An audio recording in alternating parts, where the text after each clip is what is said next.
ऐसे में सवाल ये उठता है कि आखिर केरल में कोरोना कोई अलग ही चाल चल रहा है या कोरोना के खिलाफ केरल के चाल चलन में ही कोई खामी।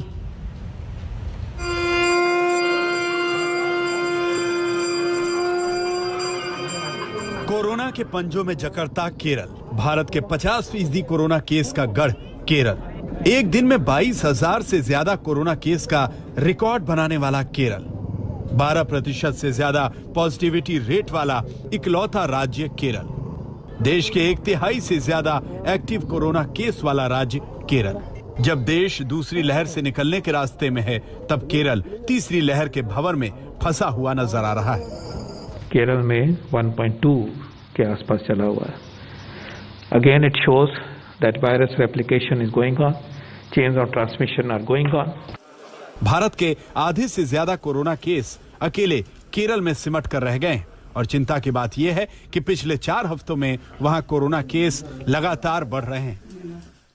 28 जून के बाद मल्लापुरम में 59% केस बढ़े हैं। त्रिशूर में 45% से ज्यादा केस बढ़े हैं। एर्नाकुलम में भी केस एक महीने में 46.5% ज्यादा आने लगे हैं, जबकि कोट्टायम में करीब 64% का इजाफा हुआ है। और ये स्थिति तब है जब केरल में करीब 15% लोगों को वैक्सीन की दोनों डोज लग चुकी हैं, जो कोरोना से जंग में केरल की खराब होती हालत की कहानी बयां कर रहे हैं। Day before yesterday, the government distributed 4.5 lakhs. After this information was released, now government is saying that no vaccine is available from the government.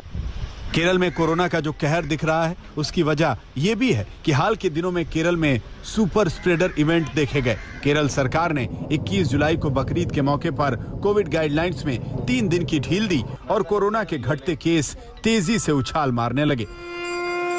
Kerala सरकार ने सबरीमला मंदिर को 5 दिन की मासिक पूजा के लिए 17 से 21 जुलाई तक के लिए खोल दिया और कोविड नियमों में भी छूट दी।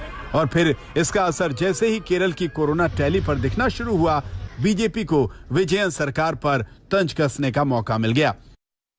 बकरा ईद के समय जो रिलैक्सेशन 3 दिन का केरल सरकार ने दिया, उस पर सुप्रीम कोर्ट ने भी चिंता जताई थी, मगर दुख के साथ मुझे कहना पड़ रहा है, तुष्टीकरण की राजनीति जीती और सुप्रीम कोर्ट के इस हिदायत को केरल की सरकार ने पालन नहीं किया। नतीजा 22,000 केस आज केरल के अंदर आए हैं। नतीजा आज केरल एक दूसरे वेव की ओर बढ़ रहा है। राजनीति अपनी जगह है, लेकिन अगर देश के आधे से ज्यादा केस अकेले केरल में सामने आ रहे हैं तो सवाल तो उठेंगे ही। लेकिन केरल सरकार कोरोना के बढ़ते मामलों पर कोविड नियमों में ढील से ज्यादा दोष कोरोना वैक्सीन की कमी पर मढ़ रही है। The seroprevalence study shows that the number of people infected or the number of people who has antibody in their body is 42%. It means that more than 50% of the total population is unaffected. People of Kerala, they are coming forward to get vaccinated, but the thing is that we don't have vaccine. देश के सबसे शिक्षित राज्य का दर्जा प्राप्त Kerala corona संक्रमण को काबू करने की कोशिशों में फेल रहा है।